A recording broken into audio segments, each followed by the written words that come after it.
আসসালামু আলাইকুম বন্ধুগণ, যদি আপনাদের মোবাইলে পিডিএফ ফাইলকে ওপেন করতে যান তখন এরকম ধরনের ক্যান নট ডিসপ্লে পিডিএফ এরকম ধরনের লেখা আসে, অথবা যে কোনো লেখাই আসুক না কেন পিডিএফ ফাইলটা আপনাদের মোবাইলে ওপেন না হয়।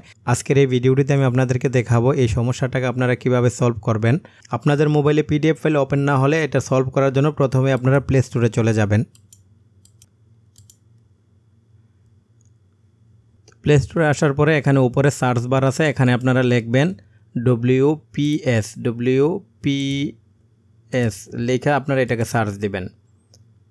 সার্চ দেওয়ার পরে এখানে উপরে দেখেন পিডিএফ রাইডার আছে, তো আপনারা এটাকে ইনস্টল করতে পারেন, অথবা এখানে দেখেন WPS অফিস, তো আপনারা এটাকে ইনস্টল করবেন। তো আমি এটাকে ইনস্টল করতেছি কারণ এটাতে সবগুলোই আছে, তো এটা ইনস্টলে ক্লিক করলাম। তো এটা ইনস্টল হয়ে গেলে এখান থেকে এটা ওপেনে ক্লিক করে আপনারা ওপেন করে নেবেন। আপনারা এখান থেকে গুগল অ্যাকাউন্ট দিয়ে সাইন ইন করতে পারেন, অথবা উপরে দেখেন এখানে লেটার লেখা আছে, এটাতে ক্লিক করে এটা কেটে দিতে পারেন। কন্টিনিউ, তারপরে এখানে আবার ক্লিক করে এটাকে কেটে দিবেন। এখানে এটা পারমিশন চাইতেছে,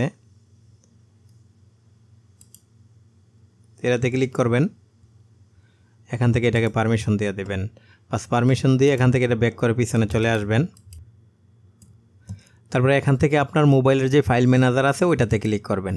তো এখান থেকে আপনার পিডিএফটা যেখানে ডাউনলোড হয়ে আছে ওইখানে যাবেন। তো এখানে ডকুমেন্ট আছে, আমার এখানে পিডিএফগুলো আছে। তারপরে এখান থেকে যে পিডিএফ ফাইলটাকে ওপেন করতে চাইতেছেন ওই পিডিএফে আপনারা ক্লিক করবেন। তারপরে এখানে দেখেন WPS অফিস আছে, এটাতে ক্লিক করবেন। দেখেন এখানে আমার মোবাইলের পিডিএফ ফাইলটা ওপেন হয়ে গেছে। তো আপনার মোবাইলে যদি এটা ওপেন না হয় তাহলে এইভাবে খুব সহজে আপনি আপনার এই প্রবলেমটাকে সলভ করতে পারবেন। আশা করি ভিডিওটি আপনাদের ভালো লেগেছে। ভালো লাগলে চ্যানেলটিকে সাবস্ক্রাইব করবেন, লাইক শেয়ার কমেন্ট করবেন। ধন্যবাদ।